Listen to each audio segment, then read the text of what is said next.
Good evening, and thank you for being here tonight. Before we get started, I have Angela Gama, and she's going to make a quick announcement. Hi, good evening, everybody. I will be interpreting the meeting into Spanish, so if anybody needs interpreting services, please come by and I can give you a device. Hola, buenas noches a todos. Voy a estar interpretando la reunión en español. Si alguien necesita servicios de interpretación, por favor pase por un dispositivo. Gracias. Good evening. I'd like to call the regular board meeting, the 1413th regular board meeting of Modesto City School Board to order. All right. In closed session, the board gave direction to legal counsel. The board denied a certificated employee's request for leave of absence. The vote was unanimous. To deny the request, the board directed staff to notify the employee. The board also gave direction to our lead negotiator. There was no other reportable action. All right, if you would please stand and join me in a moment of silence.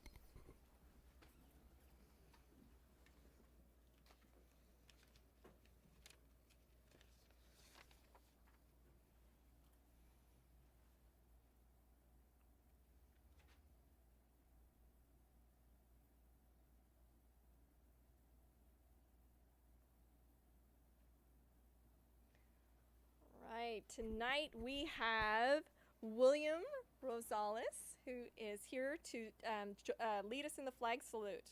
William is a fifth grader and is a reflective scholar. As a model peace builder, he corrects his behavior when needed. William is honest and demonstrates progress on a daily basis. He is at or above grade level in all content areas and often leads his class in academic discussions. Outside of school, he likes to play soccer and video games. Following college, William would like to work for Apple to fix technology equipment. William, will you please lead us in the Pledge of Allegiance? Pledge allegiance to the flag of the United States of America and to the republic for which it stands, one nation, under God, indivisible, with liberty and justice for all. Right. You can have a seat. Thank you, William. I want to call your attention to the fact that if you wish to address the board during the period for public comment on a subject not on agenda, you must complete a public presentation request card and submit it to the board prior to the period for public comment. I have a lot of cards tonight. I think I have over 28 and counting that I have. So only those who have submitted cards will be called upon, and the cards we did run out, and so there is a couple of people running around with Post-its that you can bring up a Post-it with your name and address on it. I apologize for that. So if you need a Post-it and you don't have a card, would you please just raise your hand and someone will come to you, Chrissy, or if you could, Mr. Henderson. Thank you. Okay. Every person who wishes to speak, wishes to address the board must fill out I think at this point, a Post-it. So you'll find, and Mr. Henderson right over here will help you, would direct you to a Post-it. The period for public comment is limited to 30 minutes. Time will be allotted equally to individuals based on the number of request cards submitted. The maximum for any one speaker is 3 minutes. So tonight, because we have so many speakers, I'm going to be recommending that we limit speaking time to 1 minute and 10 seconds. So that because of the amount of speakers, so we can fit our the public comment in the time allotted. The period for, I also want to remind you that if you wish to make a complaint against a specific district employee, you should follow the district's personnel complaint procedure. Copies of that procedure are also available in the lobby, as are agenda copies with an outline of the procedures we will observe during the period for public comment. The right to address the board does not exempt the speaker for any potential liability for defamation. The law limits the response of board members and prohibits the board from taking any formal action during the public comment period. Thank you so much for that. Let's go ahead and I'm going to take a picture with our pledger, and we'll get on to the announcements.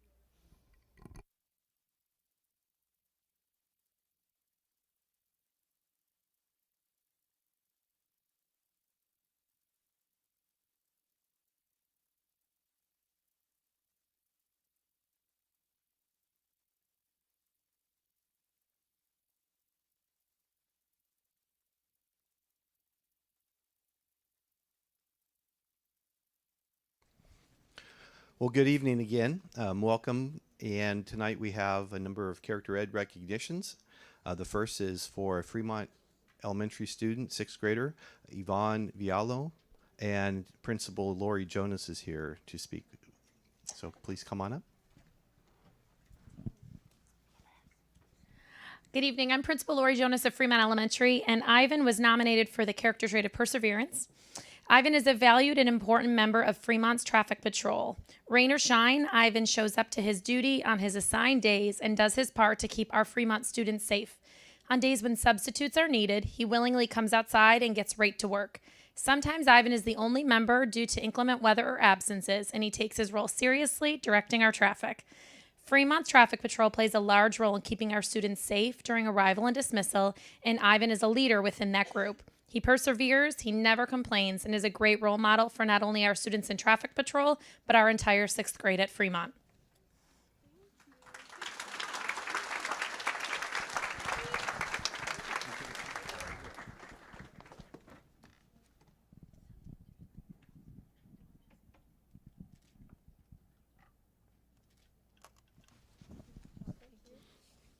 Our second character ed recognition person is Juan Martinez, seventh grade students from Mark Twain.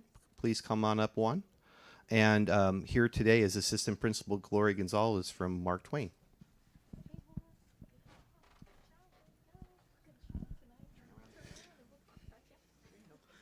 Good evening, everybody. I am just thrilled to be here to represent Mark Twain and to give Juan a well-deserved award.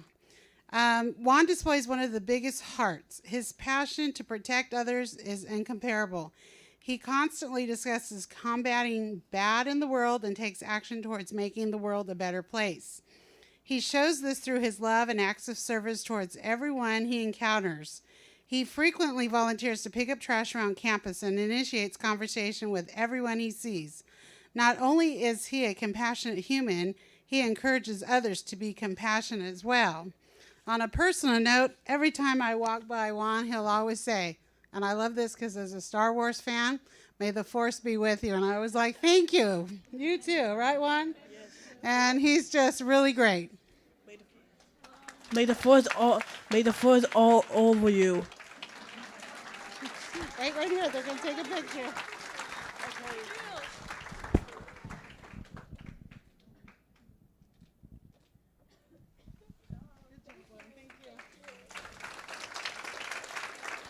And next we have April Ayala Hernandez, a Modesto High School 12th grader who's being recognized for initiative, and Andrew Pegarella is here to speak about April. Hi, I'm Andrea Pegarella from Modesto High School, and this is April Ayala Hernandez, as you know. Last year, she was involved in Modesto High School's Day of Respect. She wasn't an officer. She didn't have a title. She just kind of took it upon herself to learn how it worked. And since this is a major event, we have about 120 plus guests every year. She decided instead of just letting it go this year, she decided, oh, you know what? I think I'm going to take a leadership position this year. So this year, she was the leader of Modesto High School's Day of Respect. And she decided that she made a few changes. She learned how to run meetings, and she learned a lot of things. And for her initiative and for all of her hard work, I appreciate her, and I'm very, very proud of her.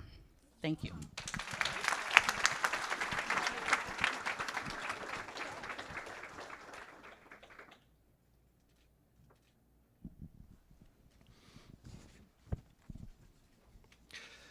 Next, for special recognitions, the district's annual celebration of character, the Eddie Awards, occurred on Tuesday, April 24th. We'd like to recognize at this time a couple of students who were not able to attend the event due to prior commitments, and we have Senior Director Kim Newton, who will come up and talk about or tell us about these students.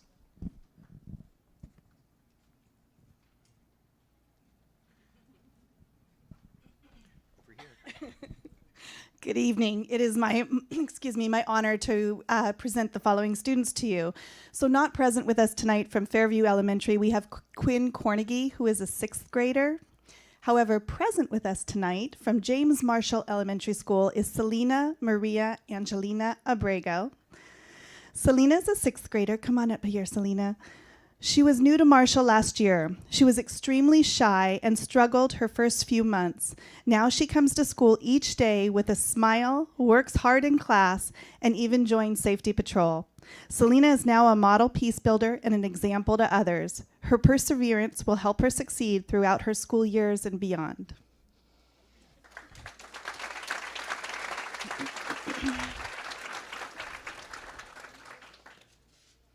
Next up from Roosevelt School is Natalia Reyes, an 8th grader. Natalia is a shining light that has illuminated positivity and excitement throughout Roosevelt. She is an amazing student that meets her struggles head on with a desire to be her best and spread positivity. Natalia's perseverance, responsibility, compassion, and respect make her very deserving of this reward.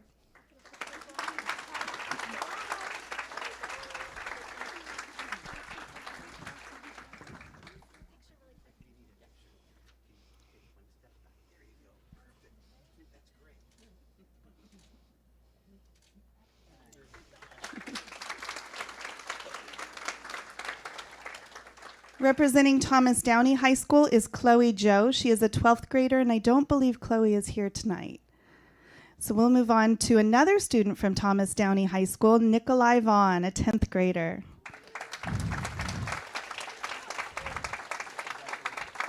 Nikolai shows great potential as he developed into a leader in his FFA chapter, school, and community. He has a positive attitude every day and always has something to contribute academically. In choir, his desire to continually grow his skills make him a fantastic addition to the performing arts programs at Downey.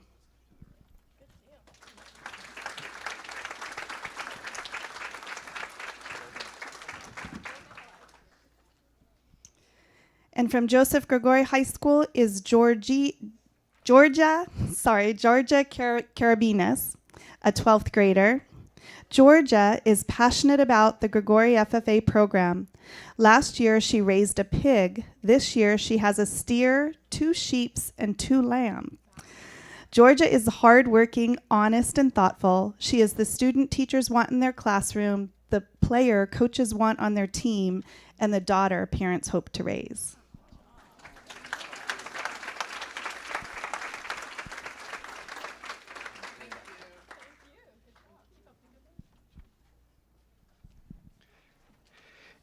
And now next we have our MCS heroes. And the first one is Juan Wu, a custodian at Everett. And we have Gretchen Griffin, who will be coming up. Why don't you come up with Miss Griffin to talk about?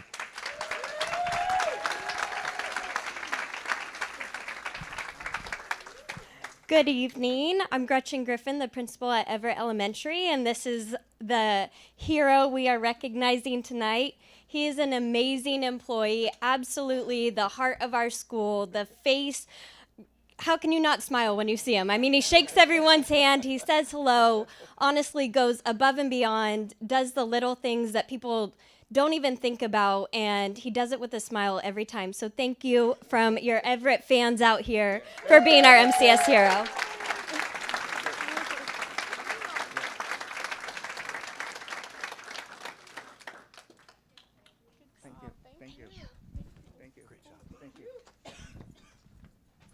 And next, John Gann, who's the college counselor at Davis High School, is to be recognized. And Renee Daly is going to come up and speak about John. And possibly daughter. It may be a mother-daughter, right? Thank you.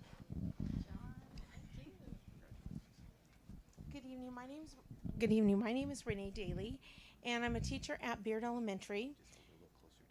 Okay. And a proud parent of a Davis High senior. I nominated guidance counselor John Gann as an MCS hero. Beard feeds into Davis High, and I know many of the families whose children attend Davis. Many of our parents never attended college themselves and don't really know how to help their children realize their dreams. Mr. Gann is there to help with that.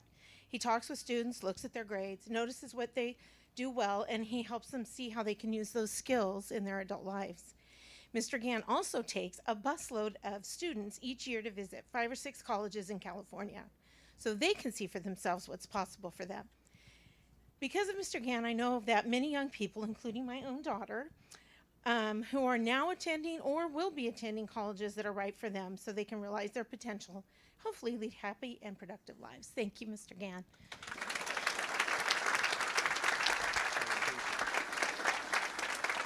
Take this and come over here. You gotta get.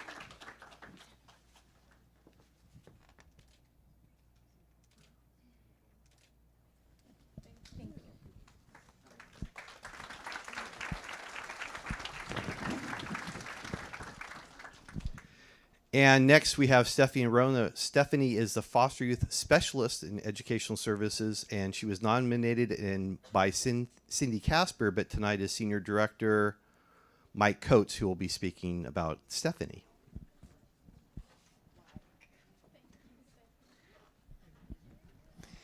Well, Stephanie is a light to our foster students. She is very dedicated to our foster students, spends a lot of time working with them and connecting with them to help them through some struggles that they have through their schooling. She meets with them often. She is an encouraging word to them. She looks for obstacles that they might be facing, helps them through those obstacles, which may be just someone to listen to. It might be that they need help with their arranging of their transportation to school or a free lunch at school. Sometimes it's getting them a coat or even a pair of shoes.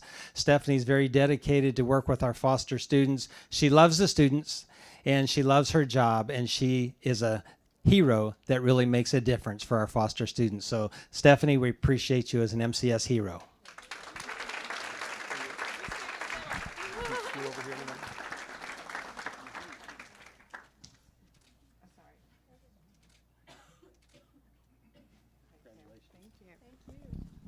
And now we have two more special recognition groups.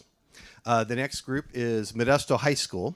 The Board of Education would like to recognize Modesto High School's principal, Jason Manning, and the AVID coordinator, Sue Blickenstaff, for their role in Modesto High School being named an AVID National Demonstration School, making the school in the top 2% of over 6,000 AVID schools nationwide. Please welcome Jason Manning, Sue Blickenstaff, and Senior Director Brad Godot to tell us about the special recognition.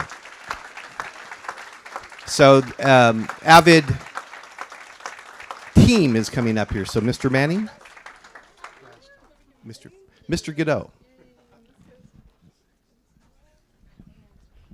Good evening, everyone. It is my distinct pleasure this evening to recognize Modesto High School's AVID program. For those of you that are not familiar with what AVID represents, AVID stands for Advancement via Individual Determination. It is a college readiness program system designed to close the achievement gap by preparing all students for college and success. As Interim Superintendent Ridquist said, only 2% of the 6,000 schools nationally are recognized with this honor. I'd like to also point out that Ms. Chafkin was the originating staff member at Modesto High School that started the AVID program. I'd also like to recognize Site Coordinator Sue Blickenstaff and Principal Manning for all of their hard work over the past year that culminated in this recognition. So congratulations, well deserved.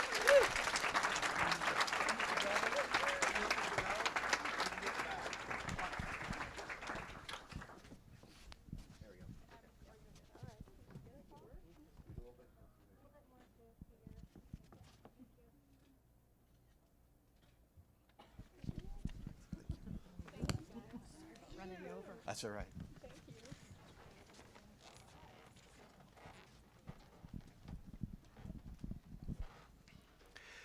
And our next special recognition is Teacher of the Year award through the Stanislaus County Office of Education. A program is designed to pay special tribute to outstanding TK-12 teachers in Stanislaus County. This year, 2 Modesto City Schools teachers were named as finalists in the program. Unfortunately, Johansson teacher Ann Amador could not attend tonight, but please welcome Downey's teacher Chris May and Principal Richard Baum, who's going to tell us a little about Chris. So Chris, please come on up. One of our finalists at the high school level.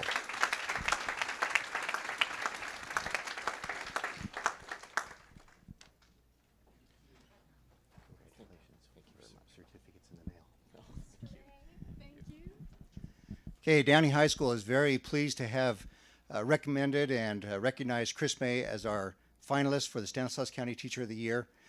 Coach May, as we call him, is also a football coach.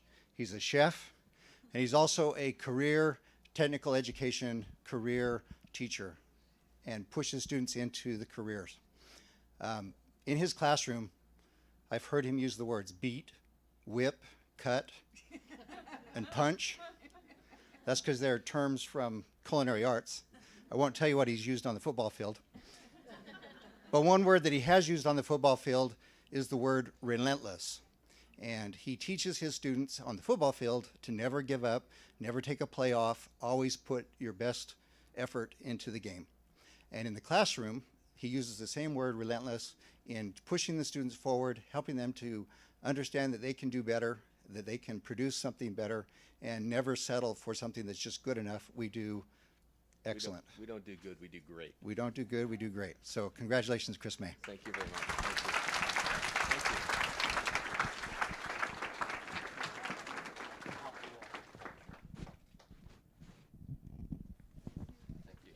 Thank you. Well done. Thank you. And let's hear it one more time for all the people that were recognized here tonight.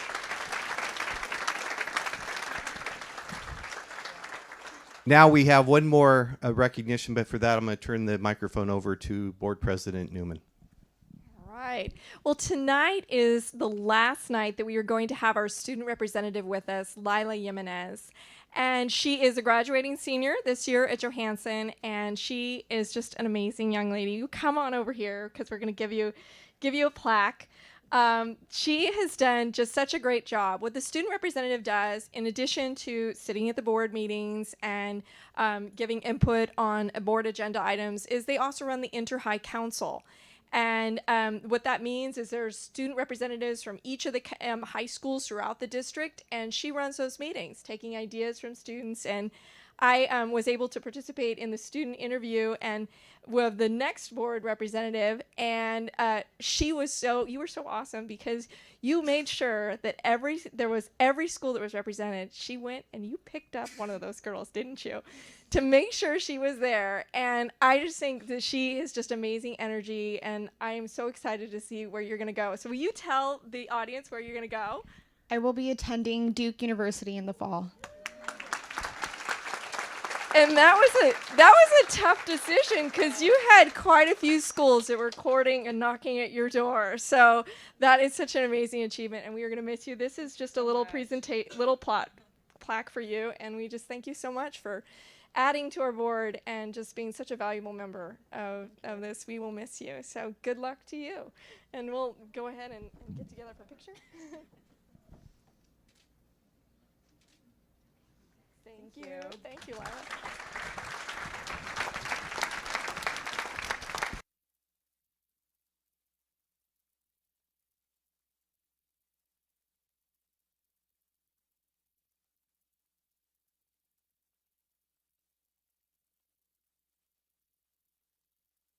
Thank you, students and staff. We have such wonderful things to celebrate tonight. All right, so that takes us to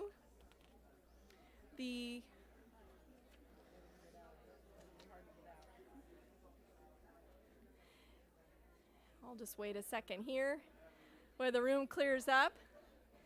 Those of you in back without a seat, come on up. There's some seats available.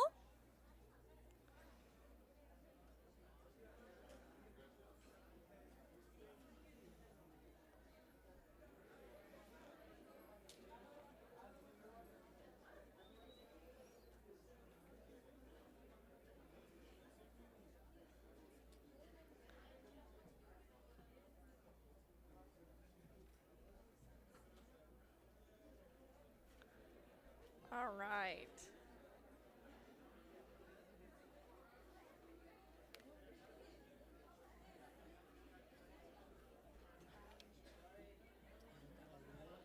Yes.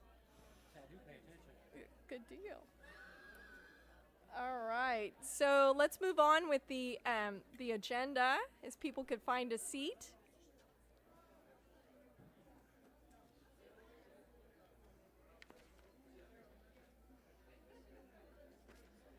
All right, I'm looking.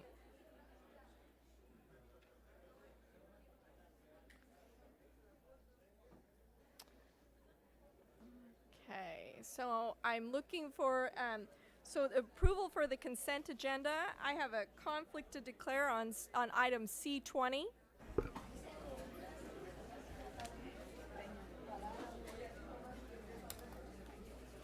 Yeah, it's E3. All right. If we could quiet down, we can move on with the agenda. We have a lot to cover tonight.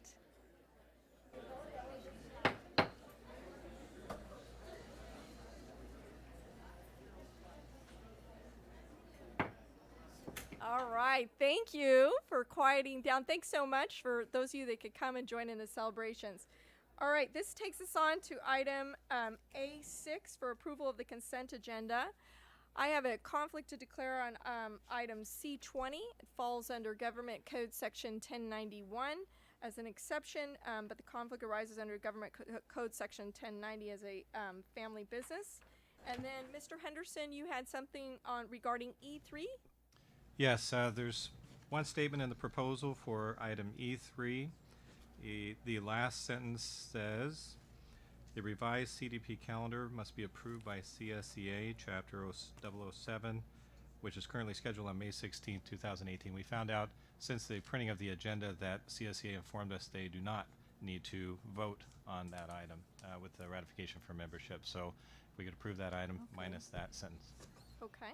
So I'm looking for a motion to, let's see, is there any public comment on anything on the consent agenda? Is there any comment from the board? I just say thank you. Okay, is there, do you want to say, what? Can I just thank Mr. Zierli for getting back to me on my questions on food service, because I did have some questions that had originated from the public, and you got back to me, and I want to acknowledge that. I appreciate your timely response. Thank you, sir. All right, so I'm looking for a motion for everything except C20 for approval with the adjustment made by Mr. Henderson. So the motion has been made by Trustee Brown and seconded by Trustee Marks. All those in favor?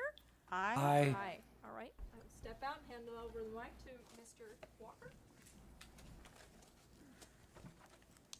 Okay, so we need a motion for C20 on the consent agenda, I move approval of And- item C20. seconded by Trustee Grimbo. All those in favor? Aye. Aye.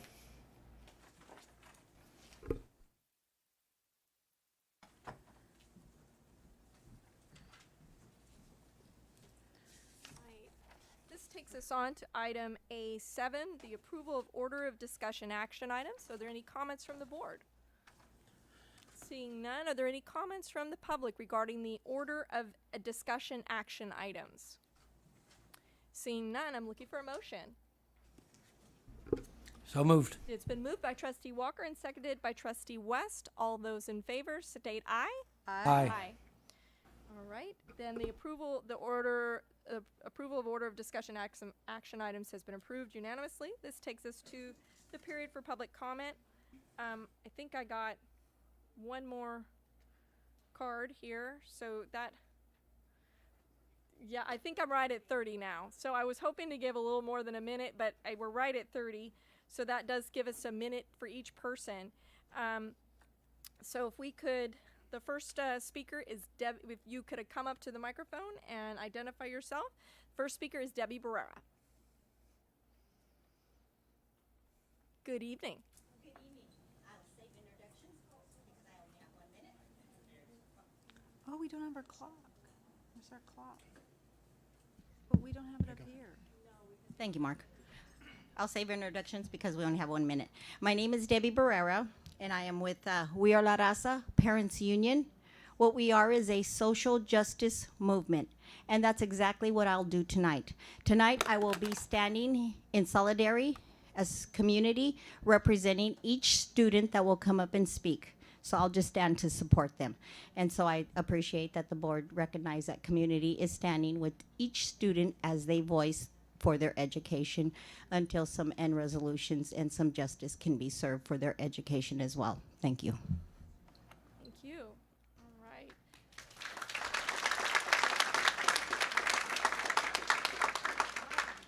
All right, Iman Ahmed Kaya? Kayelo. Wasn't sure if it was an O or A. Don't worry about it. Good evening. Good evening. And my name is Ahmed Kayallo, and I'm the Imam of the Islamic Center in Modesto. And I would like to thank you all as the board of Modesto School District of what you do for the students and the school overall. As a nonprofit organization, the Islamic Center of Modesto, there is about 5,000 Muslims here in Modesto, Stanislaus County. And there are some concerns brought up to the center about especially immigrant students who have been denied registration just because of their age. And the community, all community has a concern about that, and hopefully we can have some answers or clarification about this issue. Those students, they have dreams, and those students came to do better in this country, and I would like to see them part of this community overall, Modesto, moving forward with success. And thank you. Thank you.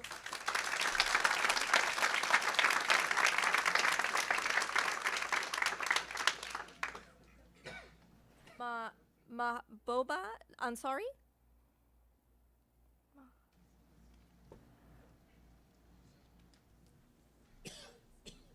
Good evening. Good evening. Hi, my name is Mahbouba. I'm here to share part of my life story, and thank you for listening to me tonight.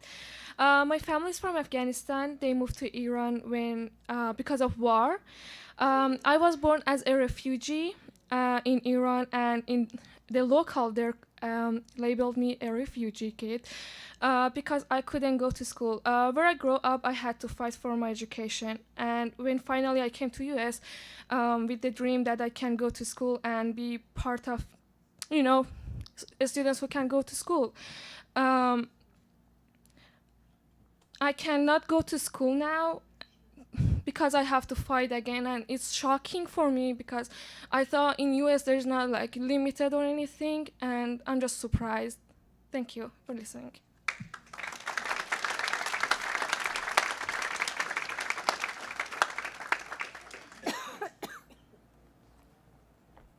Farima? Farima? I'm not sure. Darway? Good evening. Good evening. Hello everyone. I am Farima and I am a student at Davis High School. Today I'm here to support my friends who were just told today that they will not be allowed to stay on our school for one more year. If we pay attention for their past situation, they all come from countries that have been in war for a long time. The most painful part of this situation was that ladies weren't allowed to go to school. When they came here, they were thinking that they will be able to go to school. However, today, they are facing the same situation like was in their own country. I just want to say, please let them to continue to achieve their goals in an environment which they are currently doing well. Let us remember the words of Malala Yousafzai, who fought for education. One book, one pen, one teacher, and one student can change the world. So please let them all have the chance to change it. Thank you so much.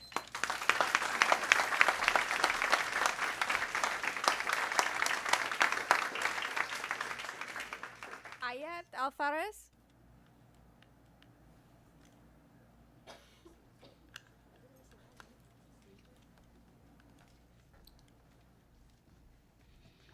Hi everyone, I am Ayat Al-Fares. I am a student at Davis High School.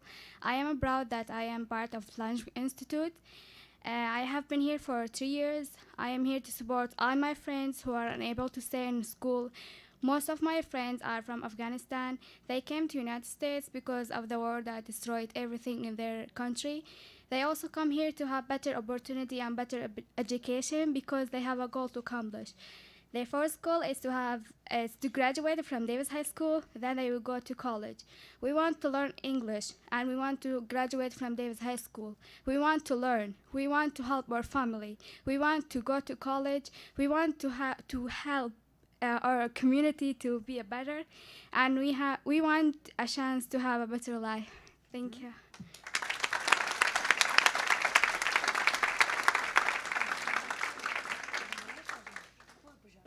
Halima Rahimi.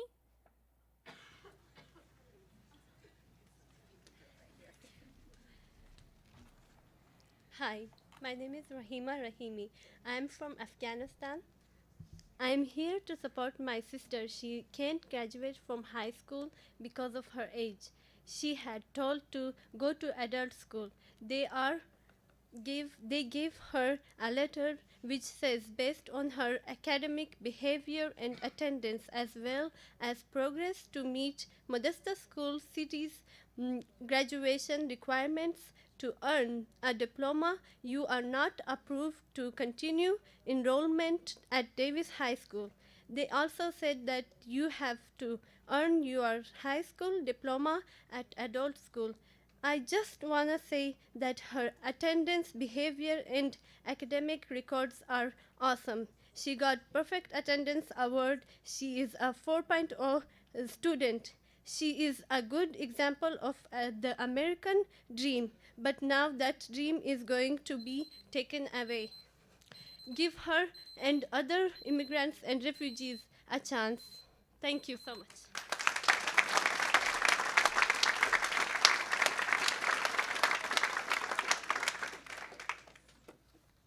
Daniel Perez.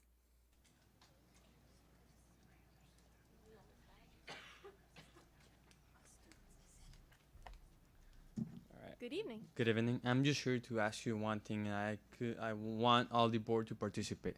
I just want to ask you how many of you have ever gone to Davis when you've been asked to see how the Language Institute works? Good. We can go ahead. The law limits our response to our ability to respond too substantively, but I think saying who's been there, who's not is okay. So we'll go ahead. I've been to the Davis Language Institute. So there's 3 people here who've been there, and how can all of you who haven't gone there take an actual decision that will help all of them if you don't even know how the program actually works? You can't really tell if you are going to be helping them or actually just taking away the chance they have. I just want to please invite you, if there's another chance, to please go and see how the program works so that you can take an actual decision that will help everyone, not just certain people. That's all I want to say. Thank you all. Thank you.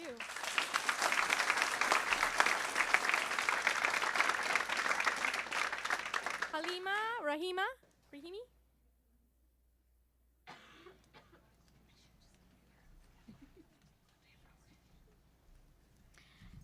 Good evening. Hello again. Thank you for another opportunity to tell you my story and explain why graduating from Davis High School is so important to me.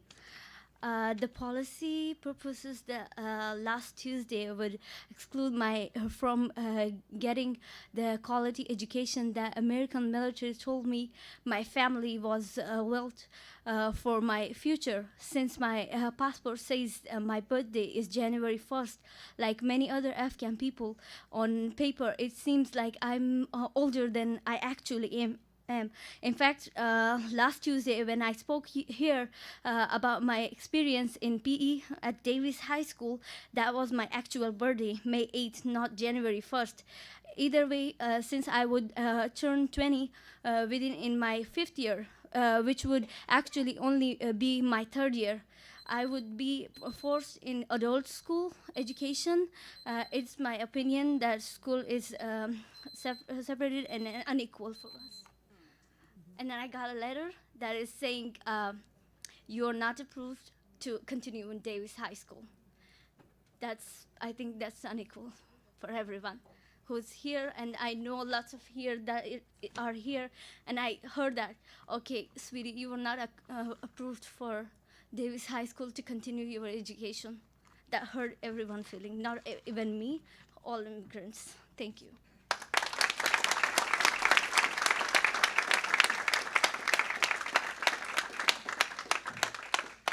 Jasmine Ocampo.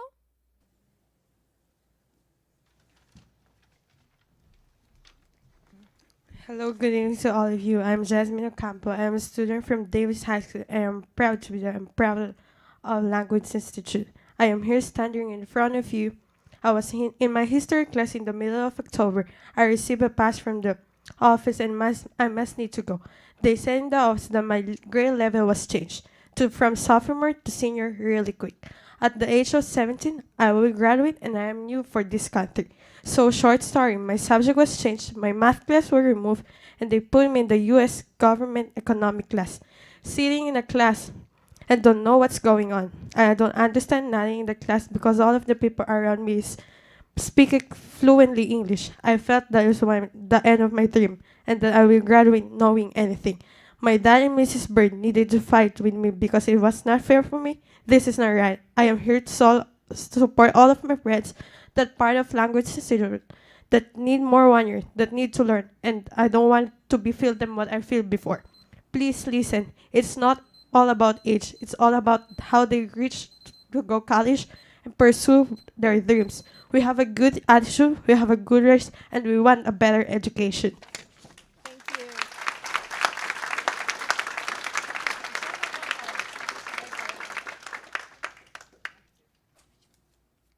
All right. That takes us to Ali Al Jawabra.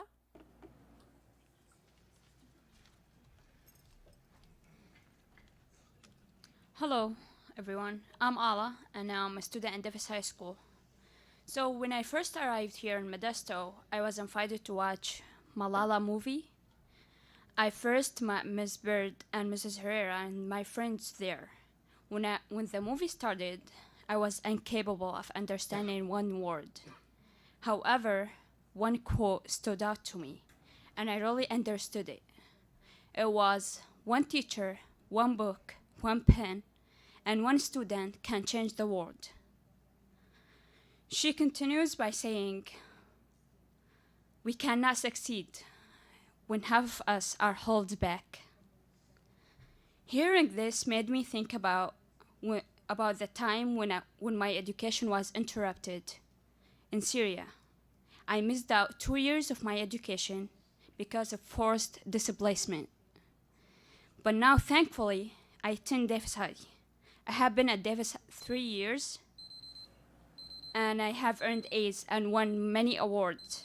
Also, I was selected by UNHCR, United Nations High Commissioner for Refugees, for an animation about my story. The video is already done and published on social media. Mrs. Bird emailed it to MCS Board of Education to share on their page and to share this accomplishment with everyone as they do with every student. However, they refused to share it because they considered it as political. My story is about humanity, not about politics. That's what happened to me. I'm not giving my opinion about the war or sharing political thoughts with others. I'm just telling my story, the story of every refugee. Thank you.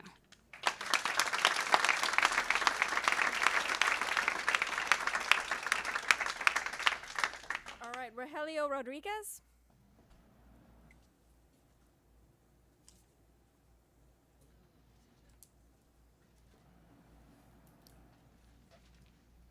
Good evening. Good You need evening. an interpreter tonight? Yeah. Okay. She'll stand on that side, I'll stand on Yes, this side. and Chris will please give him 2 minutes. Thank you. You get double time. So. Hello, my name is Rogelio Rodriguez. I am from El Salvador. Ahora por la tarde recibí la nota donde me decía que yo no iba a poder seguir estudiando porque ya tengo la edad para pasar a una escuela de adultos. This afternoon, I received a note that stated that I could not continue studying because I need to transfer to an adult school due to my age. Pero yo quiero seguir estudiando en Grace Davis High School para poder sacar mi diploma. Por eso vengo otra vez a pedirles que los den esa oportunidad a los jóvenes. ¿Cómo es posible que se cierren las puertas a nuestra educación? But I want to continue studying at Grace Davis High School so I can obtain my diploma. This is why I come before you again to ask you to give us an opportunity. How is it possible that you shut our doors to education?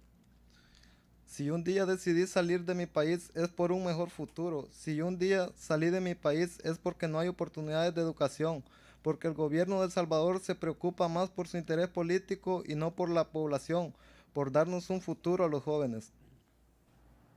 If I decided to leave my country one day, it was to search for a better future. If I left my country one day, it's because there are no educational opportunities, because the government of El Salvador is more worried about their politic interest rather than their people and providing the youth a future. Por eso decidí venirme por buscar un futuro para mí y mi familia. ¿Y cómo es posible que algunas personas piensen que nosotros podemos venir a llevar drogas o alcohol a las escuelas siendo mayores de 18 años? Si yo vine aquí es para salir adelante, no para venir a comprar o a vender drogas. That is why I decided to come, searching for a better future for me and my family. How is it possible that some people believe that we can come to bring drugs and alcohol to schools by being older than the age of 18? If I came here, it is to get ahead, not to buy and sell drugs. Porque si nosotros hubiéramos pensado un día en drogas, nos hubiéramos quedado en nuestro país, estuviéramos en malos pasos. Pero nosotros no somos esa clase de personas. Gracias a Dios no sé qué son las drogas, porque yo pienso en un futuro. Si yo arriesgué mi vida en el camino para llegar aquí, es por sacar adelante a mi familia y tener un mejor futuro para mí. If we ever thought in drugs, we would have stayed in our country. We would have been heading down the wrong path. But we are not that kind of persons. Thank goodness I do not know anything about drugs because I am thinking in a future. If I risk my life by coming here, it's to provide for my family and to build a future for myself. Rogelio, if you could wait just a minute, I think Trustee Lopez had a question for you, if you wouldn't mind. El fiduciario López tenía una pregunta para usted. Sí, Rogelio, ¿podemos ver la carta que recibiste? Yes, Rogelio, can you give us the letter you received? We just want to see it. The board was not aware the letters went out today. La mesa directiva no estaba consciente de que la carta se le dio el día de hoy.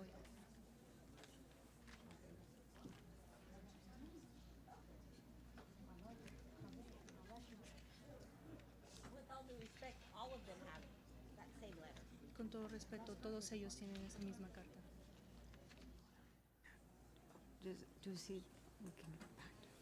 All right, we'll keep going. Dr. Amelia Herrera. Doctora Emilia Thank you.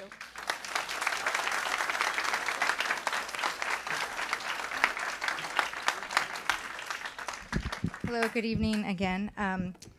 So in defining what justice is, Nobel Prize-winning economist Amartya Sen once said that the focus of justice is not the articulation and achievement of a perfectly just society or social arrangements, but about preventing manifestly severe injustice. So he continues to say that we have to seek institutions that promote justice rather than treating the institutions themselves as the manifestations of justice. Therefore, if we understand our society to be one that places value on meritocracy, and the idea that all people need to, that all a person needs to do is create a successful and a successful and healthy life, is to work hard, then we must also be a society that is conscious of the barriers that many children and family face with each day.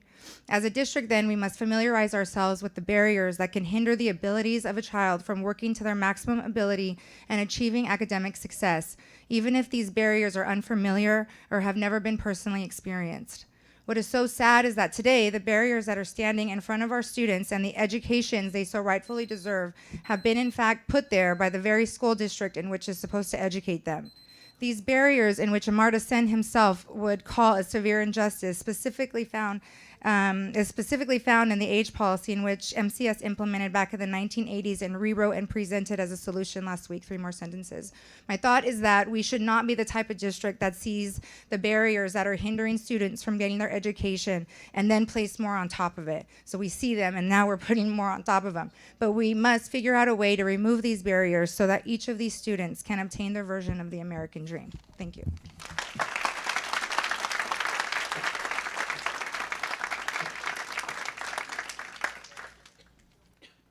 Sam Piersdorf.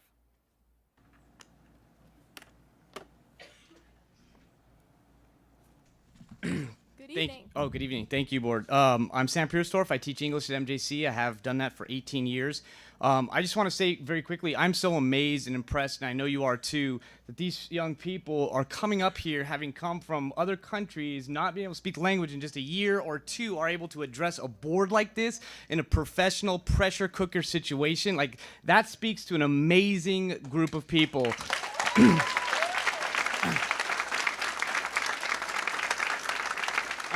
It's remarkable, and we cannot let that education stop. I know that last week there was some conversation about how difficult it might be to write board policy and how challenging it'd be to rewrite administrative regulations, but in about 30 minutes I did a Google search, and LA Unified has everything you all need, and I'm not encouraging plagiarism, I'm just saying, like, it exists, right?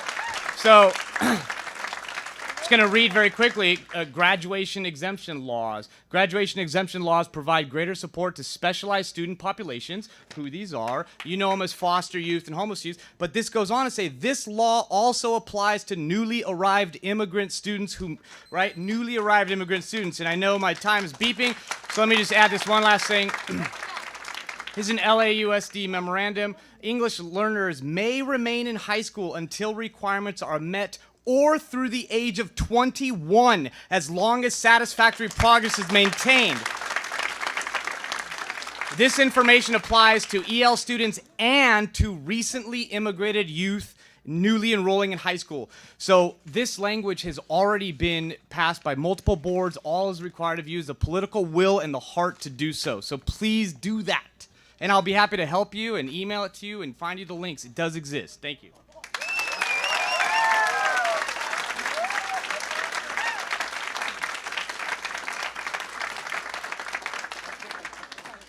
Ruth Lumen.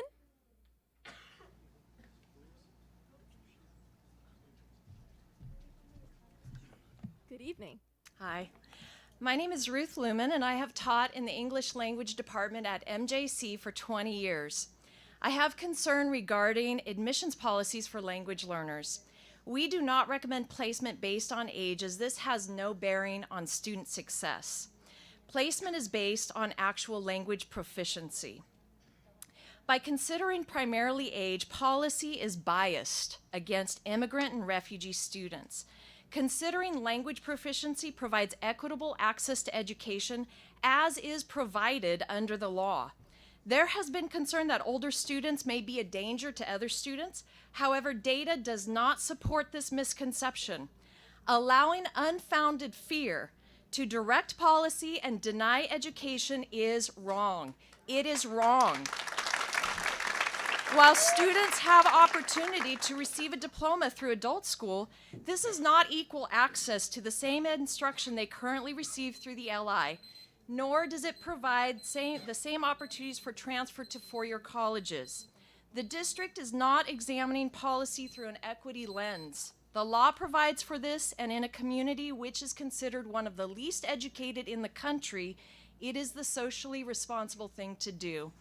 And I have a longer letter as well as extended LA Unified School District policy on language learners as well for your perusal.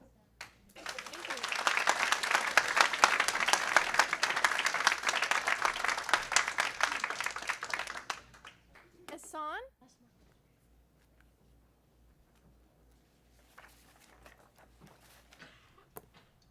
Good evening. Hello, everyone. I'm the parent of two sons at David High School. I'm originally from Afghanistan. You know, when I first came to America, I started researching this country, like why people come to America, what is the main point.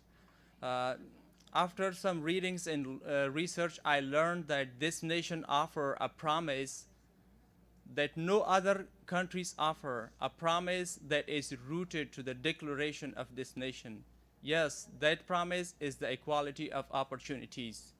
We're all new immigrants. There is a very small percent of us in Modesto, and we really look forward to help our children at David High School so they can continue and finish their education. Thank you. Thank you.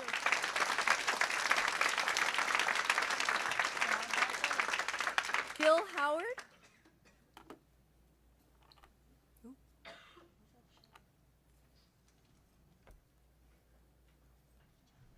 Good evening. Good evening. Hello, I'm Dr. Gil Howard, retired university professor and college administrator for nearly 50 years. I'm personally acquainted with the Amini girls. That's what first put me in contact with this business. I sent an email to the board and received no response. I can hardly add to what's been said by these young people. They're an amazing group. I know many Afghans. I volunteered with World Relief for over a year. I probably know 100 Afghan families. I've taught many of them to drive. I've taught English to some, and without exception, maybe one or two, without exception, they're wonderful people. They work very hard. They value education. They obey the laws. They're good people. And I just wish that you would reconsider your policy.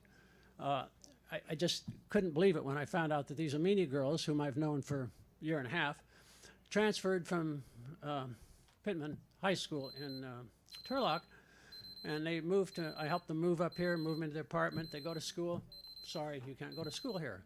What in the world is that all about? I think you need to reconsider that policy. It's just shameful. Thank you.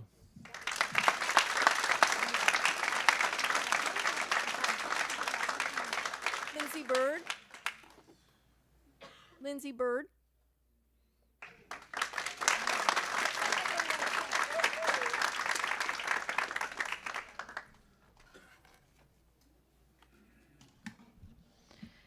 As you all know now, today letters were sent out to our fifth-year seniors signed by Principal Sarah Gill. They cited no board policy or administrative regulations. They did state, however, enrollment, academic attendance, behavior, and progress toward graduation had been considered. To our shock, students with academic and attendance blemishes were approved, while others with stellar records were denied. Others were told they could return, but only for the first semester. We wondered, why only one semester? All three of those young people happened to turn 20 in the spring of next school year. This leads us to the conclusion that the proposed policy introduced at Tuesday's workshop, although still being discussed in the community and unapproved by the board, is actually being applied and is deciding the academic future of these students. Maria Mirza, 4.0 GPA, denied. Halima Rahimi, 4.0, denied. Rogelio, my heart and my Spartan Award winner, denied. The burden is on the Modesto City School Board of Education to prove a long-standing tradition of pushing out historically disadvantaged students from comprehensive high schools is not now being passed to the immigrant and refugee community.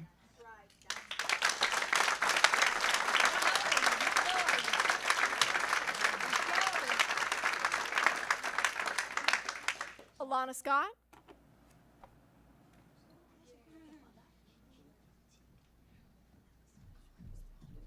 Hello. Thank you for having us here today. My name is Lena Scott, and I'm the president and co-founder of the Women's Education Leadership League. 3 years ago, we had a dream to bring financial literacy and education to women and girls. We didn't know what we were doing, but I met Lindsay Bird at an awards banquet where she won a huge award for the work that she does, and a friend requested her on Facebook, tagged her in a post that Malala would be coming to the State Theater. Within a week, we had the entire State Theater filled, paid for by our community. I got to meet these beautiful young ladies, and they didn't speak a lick of English. As you can imagine, it takes some time to learn English, and then from there, it takes some time to get educated. And what they're requesting is to have a little extra time so that they can receive the high school education that I believe is their right. In their country, they were not allowed to have that education. So coming here, one of our biggest community issues is homelessness, drugs, and gangs. What do you think the alternative is to education? If you're concerned about them bringing drugs into school. And finally, I just would like to request, I'm sorry that I'm going over on the time, that you go to their classroom and see what they're learning and also ask them what their intentions are for staying in school. Thank you.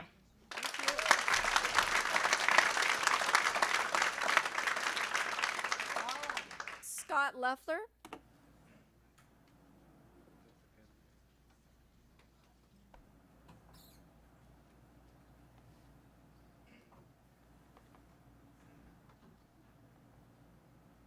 Good evening. Good evening. Thank you for your time. My name is Scott Leffler, and I've been teaching PE for 25 years at Mark Twain Junior High. We have been through a dozen principals in that time. I have been reassigned to teach science full-time, which I have never taught. My expertise is in physical education, and this is where I excel and is in the best interest of the students. I have been so blessed to work with these wonderful, crazy, energetic, and sometimes difficult students. I am accustomed to their needs, and I have learned to be a great listener. We live in difficult times with not a lot of respect and compassion for others.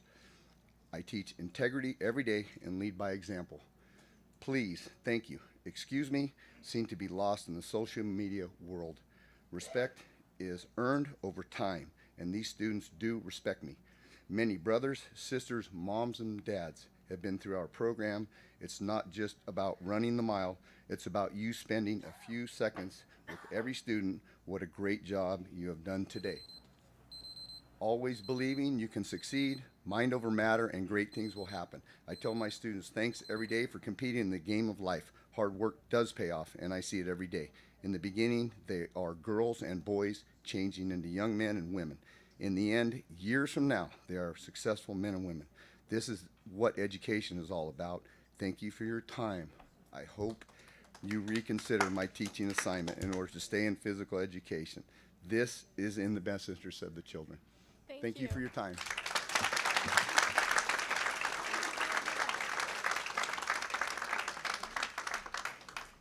Neff Alberto.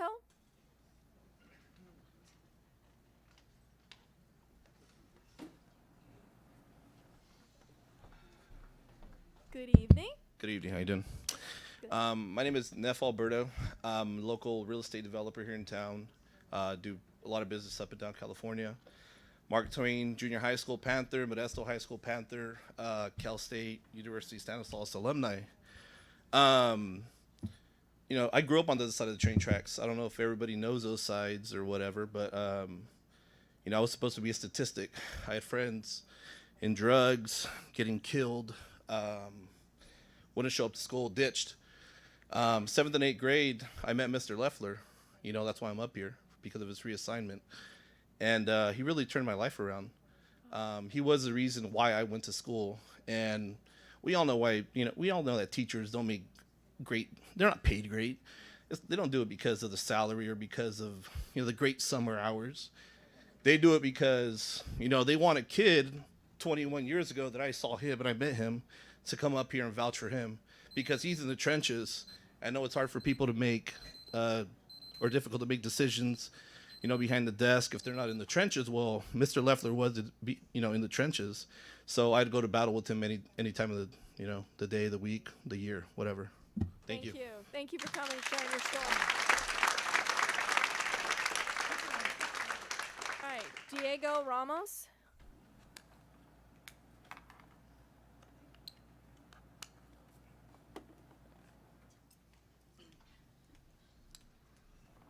Good afternoon, everyone. Good evening. I had come today to support my friends that have been denied to continue studying at Grayson Davis High School.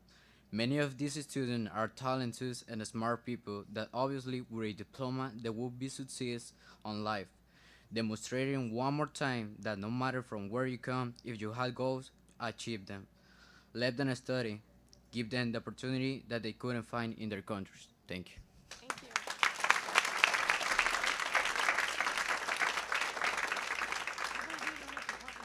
Elizabeth Tao.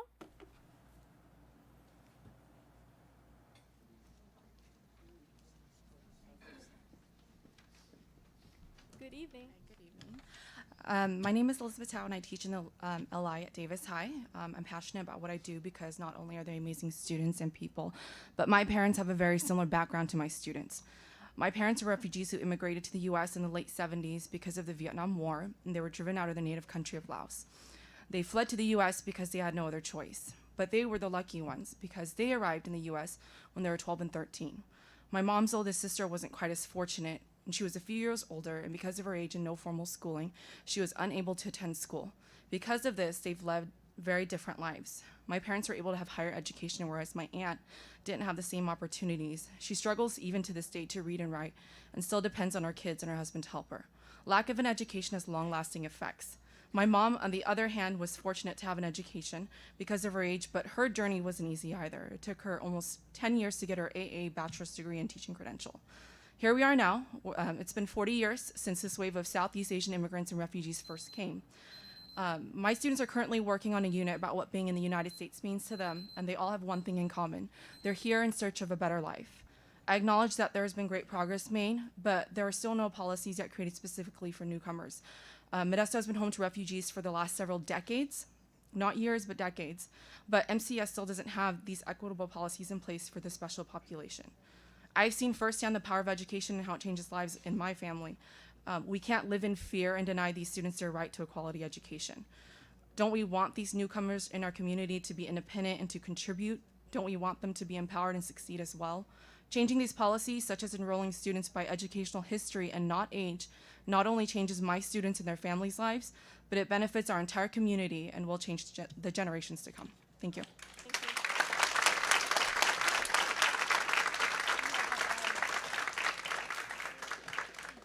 Diane Croce.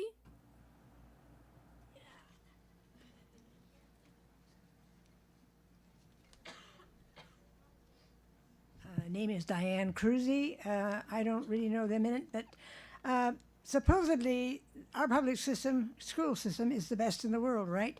And we don't want to treat everybody that makes us different than the third world countries. However, this doesn't seem that way here now, and that's the reason I'm here. I have to point to your Modesto City School character traits. It says compassion, deep awareness of the suffering of another, and the wish to relieve it. I do not see that in this on these decisions. That's what's happening right now. We are denying these folks who have, through no fault of their own, have been unable to get an education. Because of war, because their countries just don't care. And sometimes I think that makes them think if we treat them the same way as their old countries, we are saying, oh, well, you're not worth it. And that's not the thing we want to say to these folks, because they escaped from unmentionable things that none of our kids have had to survive on. And I don't understand what is the problem, because they don't have the same background, folks, and we have to treat them differently, and we should be flexible. So just remember your city school character traits: compassion. Thank you very much.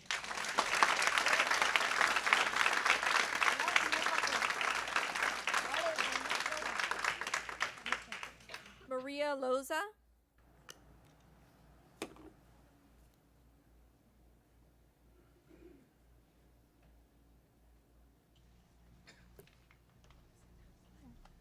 Good evening.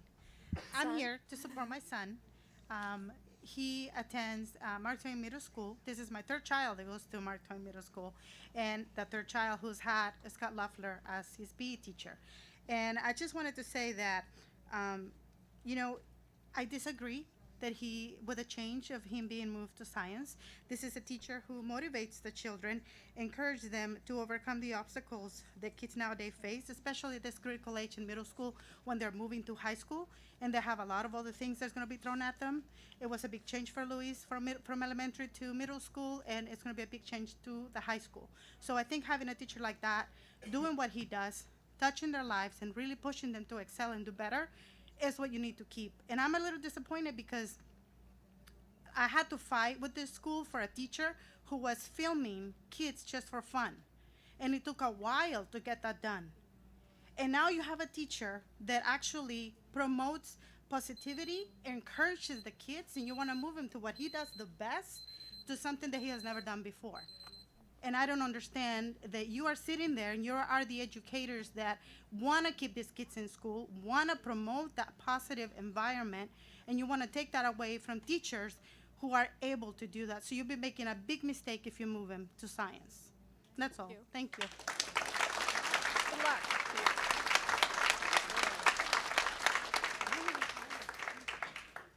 Melanie Berry.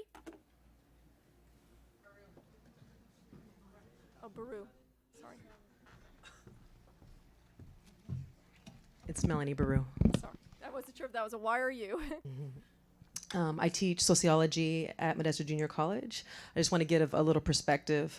We're standing on Yocut in Miwok land. And I want to also acknowledge that I'm standing in front of a board of immigrants, making decisions and denying other immigrants and refugees and asylum seekers their education on someone else's land. I also want to talk a little bit about the trends. So what we see is, we see that as we are having a browning of the United States or browning of America, we see programs, grants, denials in alarming rates. What's happening in the larger society, this is a microcosm of that. It is not I'm not surprised that now we're starting to enforce the age requirement in a Trump era. I also want to be able to acknowledge in terms of blaming it on policy and be like, well, it's not me, it's policy. So therefore it doesn't fall on the shoulders of any individuals, right? So then we hide behind a narrative of color blindness and all lives matter. And then we just say it's policy and law. Policy and law does not equate to justice or fairness. There has been plenty of policies and laws that have violated people's civil rights and basic human rights. So what we see here is that history is repeating itself, that we're committing the same mistakes, or you all are committing the same mistakes that your ancestors have. Separate is not equal.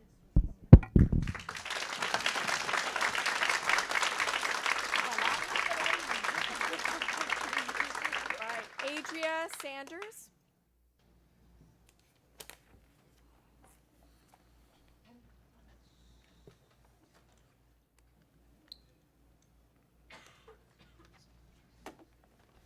Good evening. Good evening.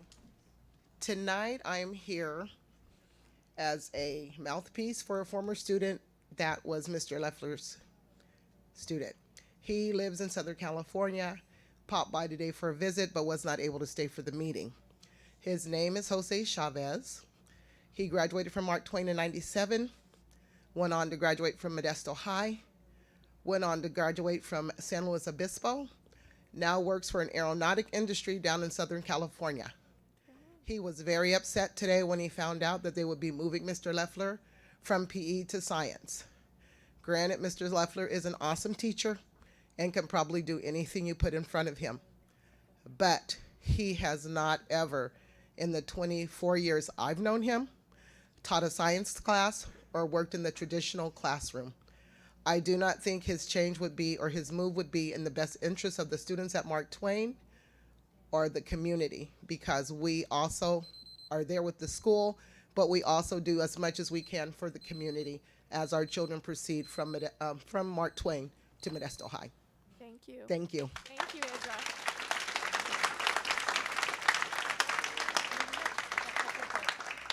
Freddie Faccono? Aquino?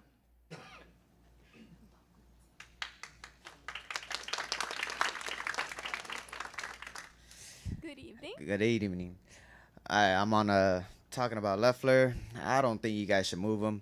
I grew up on the west side, and you know, he changed my life a lot when I went to his class. And when I went to Modesto High, graduated from Modesto High, and anytime I had troubles, I could always run back to him. And now I got 4 kids, graduated. I'm an engineer. You know, don't judge me by my tattoos. You know, you can't judge a book by its cover. You know, yeah. You know, and when he called me this morning and told me that, hey, they're gonna move me to science, my brother had Leffler, and my brother's gonna be 40, and I was like, what the heck?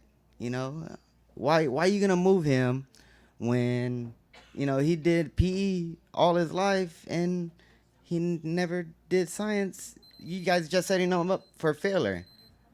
I mean, you got to put yourself in his shoes. So. Thank you. Thank you. For coming back.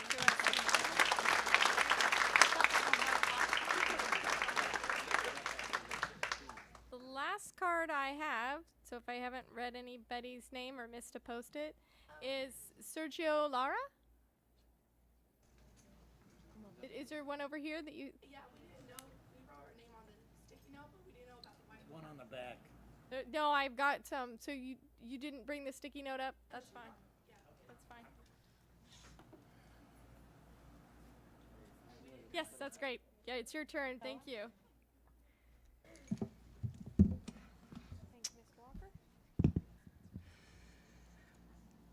So I come before you as an EL student, an English learner student, an immigrant student as well, and a dreamer for that matter. So if you don't already know, I'd be happy to talk to you after the board meeting. So I empathize with a lot of these students here, and so I wanted to just make a statement that this is it's not about policies, it's about people. It never was about policies, and it never will be about policies. It's always about families, and it's always about students, and it's always about people. So it's my understanding there's 280 participants in the Language Institute. So we're going to look forward to many more weeks, months, maybe even years or decades if we have to, of filling this room with hundreds and families and going, if we have to till midnight. I've been in those board meetings. And so, the policy should never come from the board. The policy solution is right there. And let me just read one last quote that Ms. Herrera alluded to. And before I read it, this is a conversation that has everything to do with fear, right? What we're afraid about or not afraid about, and access for these students and myself included. And that quote is about justice. And some of you saw me reading this quote or book outside before the meeting started. Justice or fairness refers to providing equal treatment to all people. This standard implies that anyone, regardless of age, emphasis added, sex, race, emphasis added, ethnicity, emphasis added, disability, socioeconomic status, emphasis added, cultural background, emphasis added, religion, emphasis added, or sexual orientation is entitled to equal treatment. So we need to go back and reevaluate equity, what it means to the board, what it doesn't mean, and we need to plan for a lot bigger room and a lot longer meetings. And so students, estudiantes, multiply yourselves by 1, and at the next board meeting, you're expected to come with your families as well. All right, thank you.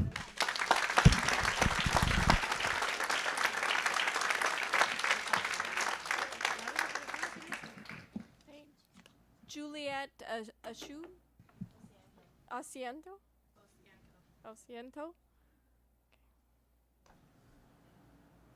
Hello, I'm Juliet Osianko, and I'm an 8th grader. I'm a student of Mr. Leffler, and when I heard the news of him being a science teacher next year, it kind of broke my heart, because I have a sister next year that's probably going to go to Mark Twain, and if she gets Mr. Leffler, she's going to hear what I usually learn from him.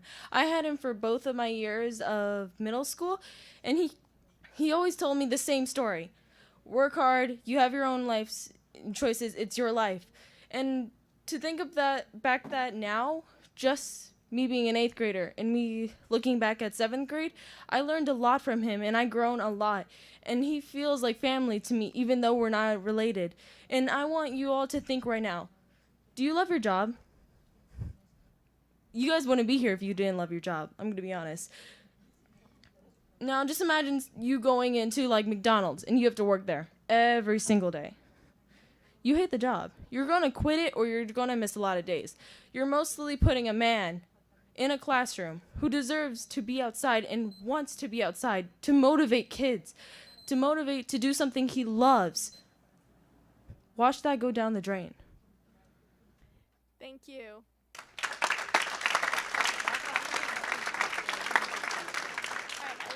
I want to thank the public for coming tonight, especially our students. We enjoy hearing from you, and I enjoy listening to your stories, and we are working on this issue, and so I appreciate all of you coming out tonight, and thank you. We're going to take a quick break as we clear up the room and move on with the agenda. Thank you.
like real quick before you go sit down.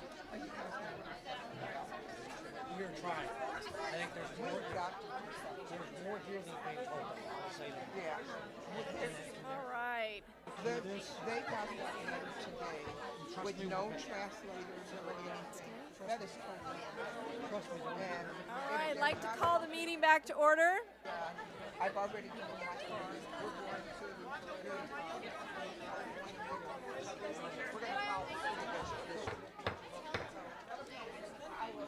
All right, we need to come back to order. We have a long agenda for tonight. Thank you for coming and participating.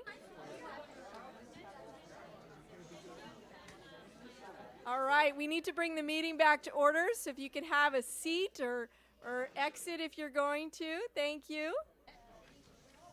Thank you. All right. Okay, that takes us on to our student representative to the board report, and that's item B1. Ms. Jimenez. Good evening. I am proud to announce that we had a successful Tournament of Talent on the 3rd. Our acts were phenomenal, and the character traits were exhibited both by our student performers and our wonderful audience members. Thank you to the Inter-High Council, our director, Mr. Godot, and our administrative advisor, Mr. Reynolds, for making the 7th annual Tournament of Talent a reality. And a very special thank you to Interim Superintendent Ridquist and Trustee Walker for judging our talent acts. I am very excited to announce that the Inter-High Council has selected our 2018-19 student representative to the board. I can assure you she is very well knowledgeable about our district and well equipped to fully serve our MCS students and their families. Miss Shelby Benz is a very impressive young lady, to say the least. She is an IB student and presides over 2 clubs, Modesto Cares and Panthers for a Cure. She has already submitted a project proposal for a district student newsletter to help stimulate inter-school competitions and promote spirit. Her vast experience in spearheading and networking makes me confident in her success next year. Shelby, if you could please come to the podium and introduce yourself. Good evening. Hi. Thank you so much for the opportunity to serve as the student representative to the Board of Education. I very much look forward to this upcoming year, and I'm excited to be a voice of advocacy for our community and for our schools. Thank you. Welcome.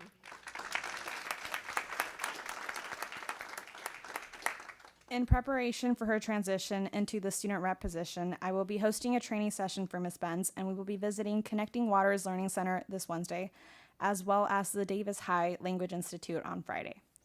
I advise each and every one of you to visit the Language Institute and talk to those remarkable students. Which brings me to my next point.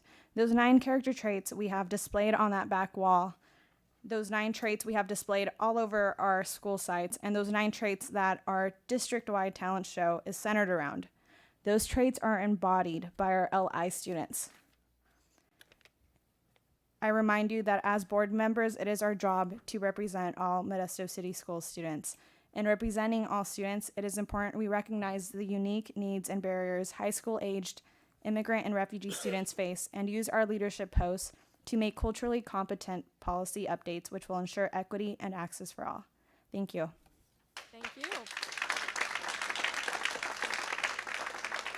Well, it has been a pleasure to serve with you, Trustee Jimenez, and I look forward to serving with Ms. Benz, and I'm excited to get to know her at this. I think I know Shelby she's a classmate of my son's, but I'm excited for the rest of you to get to know her. So this is exciting that we have such great students to help us navigate these waters. So thank you.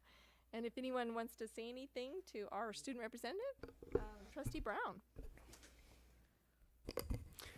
I can say it's been a pleasure sitting next to Layla and to feel her passion for education and for the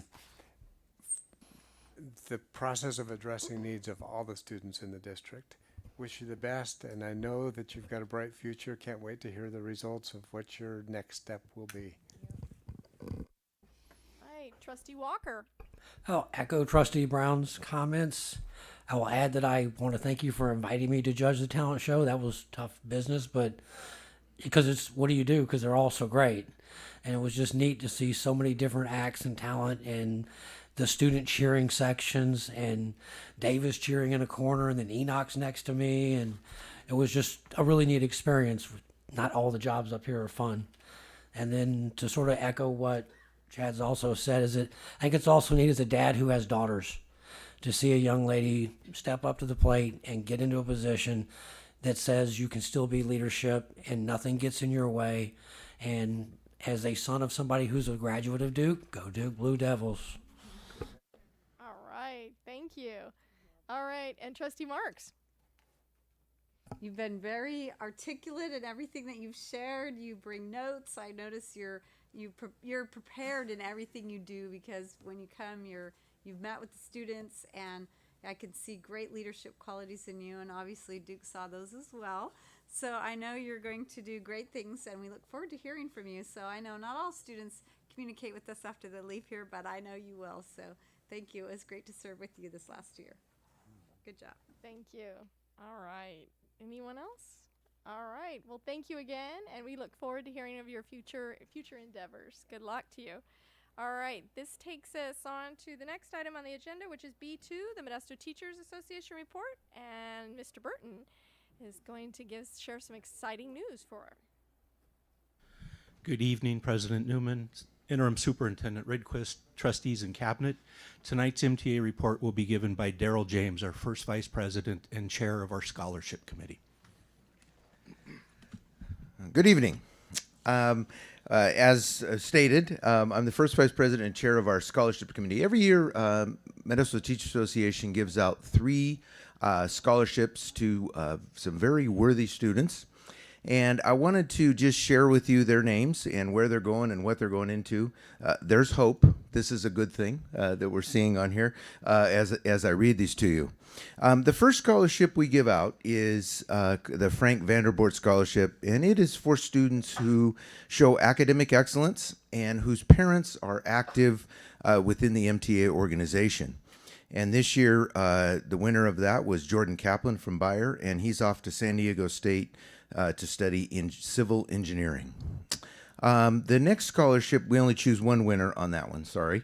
The next scholarship is the John Walther Scholarship, is for students who pursuing a career in education. They have to be going into education, and we select one student from every high school, as long as every high school applies, and that want to be a teacher. And this year, we have a few here. The first one is Vincent Castaneda from Modesto. He's off to MJC and he wants to be a health teacher. David Perez is another one of our winners from Johansson. He's off to UC Berkeley and he wants to teach English. Alyssa Bartlett is from Gregori. She's off to St. Martin and she wants to teach math. Okay. That's a good thing. Abigail Haverdink is from Enox, and she's headed off to Grand Canyon University to teach special ed. Bailey Blickenstaff is from Downey. She's off to UC Santa Barbara, and she is going to head into bioeducation. And the last one is Gianna Nikolic from Bayer, and she's off to UC Santa Cruz, and she's going to be a music teacher. So those are the Walther Scholarship winners. The last scholarship is the Cecil Kerfman Scholarship, and it's awarded to any son or daughter of a CTA member, and they have to demonstrate academic excellence throughout their whole high school career. So these are individuals, we had 22 applicants and can only choose 6. So these guys, it was pretty competitive, but let me read these to you. First one was Bailey Blickenstaff again, UC Santa Barbara for bioeducation. Hannah Heitman was from Downey. She's headed to Amherst, and she's going to study journalism. Zach Hajui is headed from Gregori. He's headed to USC to study chemical engineering. Megan Matus is from Downey, and she is headed to University of Washington to study health science. And I'm sure Interim Superintendent Rehnquist will like the last two. Alexandra Miranda is from Gregori. He's headed to UCLA for aerospace engineering. And the next one as well, Grace Roseman from Bayer. She's also headed to UCLA in cognitive science. So we have a nice award of people there. All right. Yeah, I don't know. Some of you may have seen the article in the Bee. We took out an ad this year rather than doing the best, just to highlight these wonderful kids. So, and I ran off a copy for you all. So if you want to take a look at it, I know the print's small, but it's hard to contain. They write so much, and it's good stuff. Okay. Thank you very much. Thank you. Yes. Yes. And each one of the scholarships is $1,000 scholarship. That's great. And if you go online, either to the B or to the Modesto Teachers Association webpage, it is and Facebook page. That same thing is on there, and it'll run till the end of May. So if you know people that are in there, okay. Thank you. Thank you. Good job. Congratulations to those scholarship winners, and thank you, MTA, for your generous support of our students. Then the California School Associations report. Do we have? I don't see anybody. All right, so we'll move on to the school managers report. Good evening, Ms. Zioli. Evening. Evening, President Swallow. Oh my gosh, I'm so sorry. Newman. That's okay. Trustees, Interim Superintendent, Redquist Cabinet. They have a lot more money than we do for scholarships. I came up with some announcements too, and now I feel kind of bad. But no, it's good. It's still important. Angela Zioli, sorry I didn't introduce myself, Board President for the MCS Managers Group. So like I said, the first announcement is on scholarships. We have formed years ago a Scott Osdahl Memorial Scholarship, and that provides an annual $500 for 2 students, and on occasion we approve awarding a third. And this year we received a total of 5 outstanding applicants, and our review committee recommended to the board that we approve the top 3. Applicants were reviewed in the areas of academic merit, school involvement, clubs, athletics, leadership, and community involvement. This year's scholarship award recipients are Samantha Aguirre, managers Jennifer Aguirre, and Samantha attends Enochs High School. Zachary Elledge McGee, managers Rachel Barkas, and Zachary attends Downey High School. And Tyler Gill, manager Sarah Gill. Tyler attends Turlock High School. So we want to congratulate these outstanding students and their parents, and we wish them all the best in their educational pursuits. And I see for my next announcement, we'll have to include where they're going to school and all that stuff. I failed. But the next announcement pertains to the results of our elections for next year's MCSM officers and directors. And you won't see me up here making announcements because I did step down from the role of president. So I'll be on the board in the position of past president. And while I enjoyed the work, I figured it was time to let someone else take over. I've been serving the last 4 years. So luckily, we have a great manager, Senior Director Brad Godot, who's taking over as president. So thank you also. I appreciate everyone's support. It's difficult for me to get up here. You guys know that about me. So, the rest of the board members for 1819 are as follows. Vice President is Jason Rabiosi, Treasurer Kim Campstra, Secretary Danielle Hinkle. Our classified management representatives are Terry Albrock and Roger Orth. Central Office Manager is Jennifer Wellens. Elementary Manager is Darren Willett. Excuse me. David Sanchez is our 7-8 manager. High school managers are Derek Penley and Nathan Shar. Retiree benefits representatives are George Lynn and Dwayne Wolterstorff. And then after our elections took place, we had 2 appointments. Heidi Nunes is appointed to member at large, and Becky Hurst will be our confidential employee representative.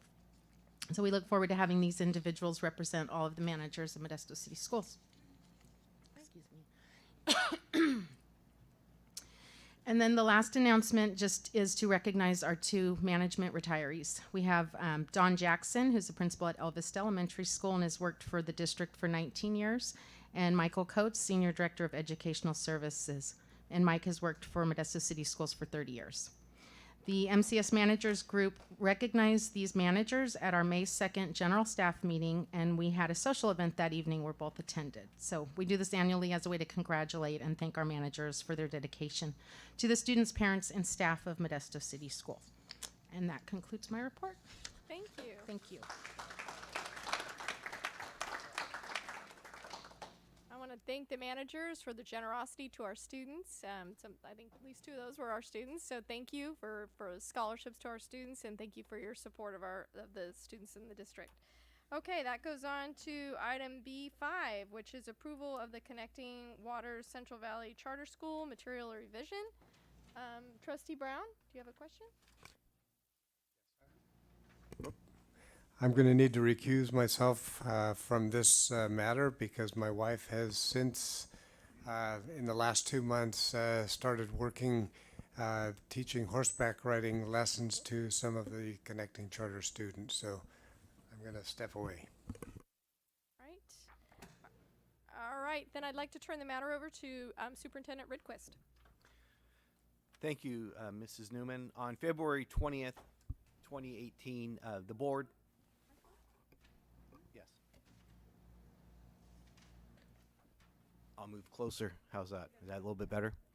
On February 20th, 2018, the board authorized the Connecting Waters Charter School, the Central Valley Charter School. And after that time, there was a material revision that was submitted. And on April 16th, 2018, the board had a public hearing regarding that material revision. At that time, there were 4 requests in addition of the mobile science lab to be used at the school resource centers. The second one was the addition of the 2300 East Briggsmore Modesto property. The third was the addition of the 703C Union City Resource Center, and then finally a deletion of the board member's term within the charter. I would like to acknowledge Sherry Nelson, the executive director, who's in the audience right now. Well, whether she was in the office or whether she was out of state, we worked very hard the last few weeks working through all these issues. And when we asked for some information, she provided us. Staff did a lot of work trying to review all this, and so the recommendation for you tonight is to approve 3 of those 4. And specifically the addition of the mobile science lab that would be used for students that are in the Connecting Waters Central Valley charter at one of the located at the resource center itself, and would not be traveling from spot to spot. That mobile lab may be used with other charters that would be outside the area, but when it's within this area, it will be at the resource center, and that would only be serving the Connecting Waters Central Valley students at that time. In addition, the property at 2300 East Briggsmore, they're moving forward with the purchasing of that and working on renovations to make that the permanent location. That will be over a span of time, but as that location develops, the other locations would be then closed after the fact. And finally, the third is the deletion of the language related to board members' terms of service in the charter. The part that was not included and is not being submitted for recommendation is the Union City property. So we're bringing forward tonight for approval the material revision for the Central Valley Connecting Waters Charter School, and we're asking for your approval tonight. Are there any questions of staff? Seeing none, are there any comments from the public? Yes, Ms. Barrera. On behalf of the community, we are in Debbie Barrera, we are La Raza Parents Union in 14 districts. And in saying that, my families have the opportunity to opt out of a traditional school, and smaller schools work for them. And so I'm encouraging that behind community that you approve this, what Mr. Ridquist just said. Thank you. All right, thank you. Any other comments?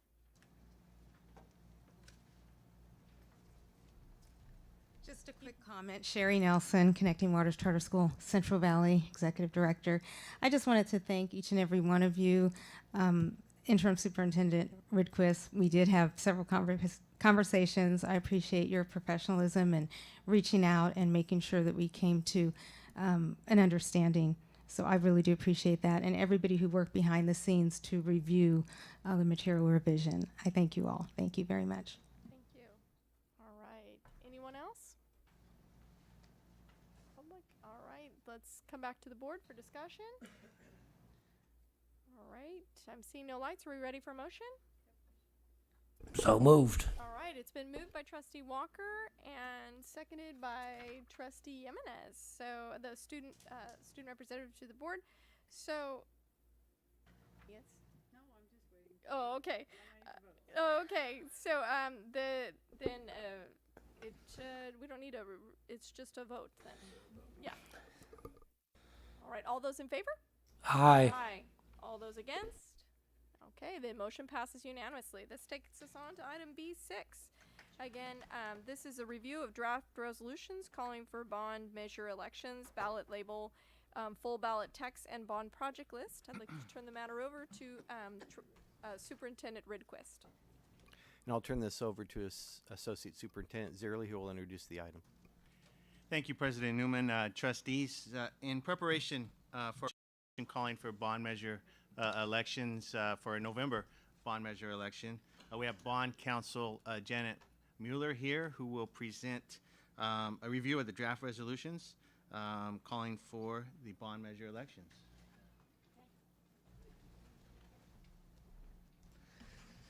Good evening, everyone.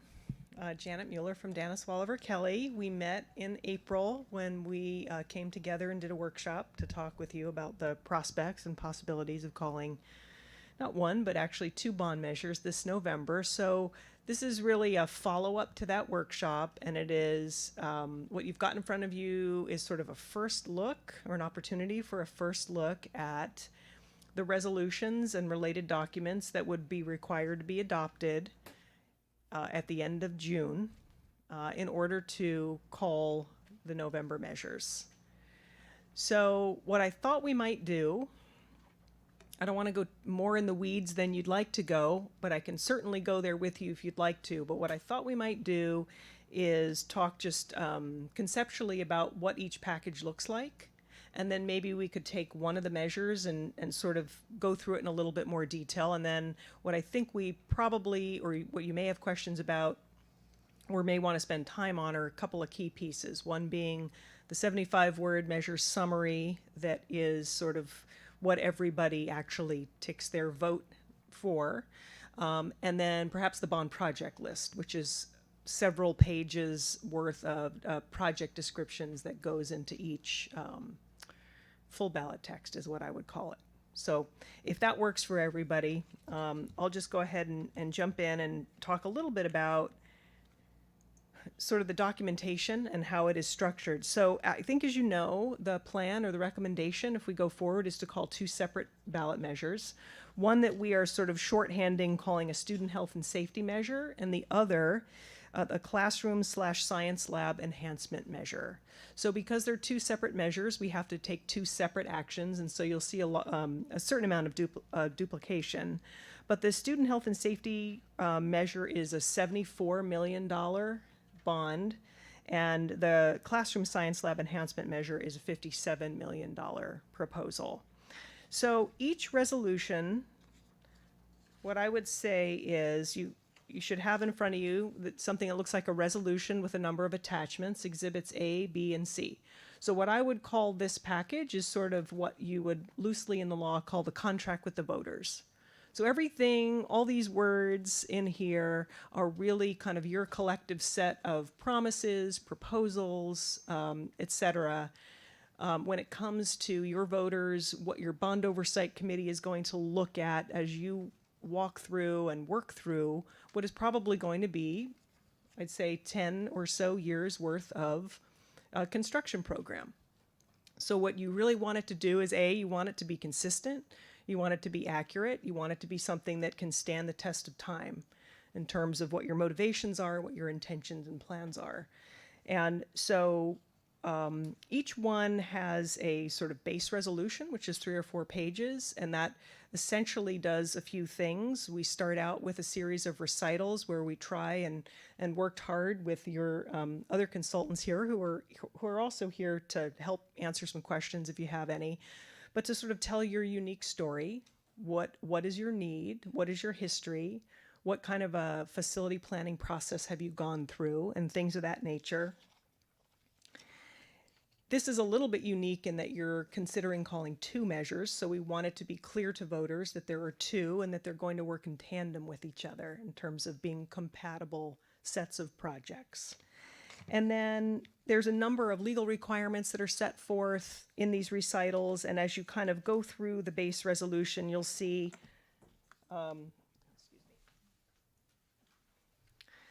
references to when is the election, what kinds of accountability features are these measures going to have, the fact that you're going to pay the county for the election costs, the request to the county to consolidate your measures with other things that will be on the ballot. There are a variety of legal requirements of that nature that you need to identify here. I do want to highlight one item, and that is that your county has a particularly early date for the call of the election. Now, normally and very typically, you only have to call the election 88 days in advance, which is August 10th. Your county registrar of voters is requiring you to take action and deliver an election order by no later than July 5th. So we don't want to really necessarily get into any kind of, I mean, you want your registrar of voters to be on your side here in terms of getting this on the ballot. But I am going to just highlight for you as we move through this a little bit of an issue that we have, and it relates to something we talked about at the workshop, which is that we're in a little bit of the middle of a potential change in the law as it affects the 75-word measure. So these things may be on a little bit of a timing course. We may have to do a little bit of work with the registrar of voters, depending on where we are when we get closer to that deadline with this legislative change. So that's just a little bit of an unusual circumstance that we have to face for this particular election cycle. And then also just to highlight as well that this resolution, although it's not determining who argument, this resolution is also authorizing members of the board to be an author of a ballot argument. And you just may, that'll be a decision that you'll make later, but sometimes that sticks out to folks as well. And we just want it to be clear that all the members can author ballot statements and also rebuttals to any argument that might be filed against. Finally, a very broad authorization and delegation of authority, and this might be particularly important this year, to the superintendent, in particular to decide and maybe finalize that wording of the 75-word ballot measure summary if we get into a time crunch with that, where that legislation may take effect after you have to call the election, which we have scheduled for June. So any questions from anybody on the base resolution? The two look very much the same, even though they ultimately deviate in the projects and some of the details, but the base resolution is really very similar between the two. Okay, so Exhibit A to each resolution is the proposed 75-word measure summary, and you'll see that the way we have set this up at the moment, and this may look this way when it comes back to you for action in June, is that there's an Exhibit A and an Exhibit A1. And that is because for each measure, we've got two different 75-word summary proposals, and that is because of this issue we've identified about the potential change in the law. So currently, Exhibit A1 has a proposed ballot measure summary that would comply with the existing law as it is today. And then the Exhibit A ballot label is the one that we would probably choose to use if the legal change happens that we're anticipating. So just to remind everybody, we had a sort of late in the year change in the law last year that told us that for a ballot measure that increases a tax, we have to include we have to include a reference to the specific tax rate, the duration of the tax, and the average annual amount of tax collected.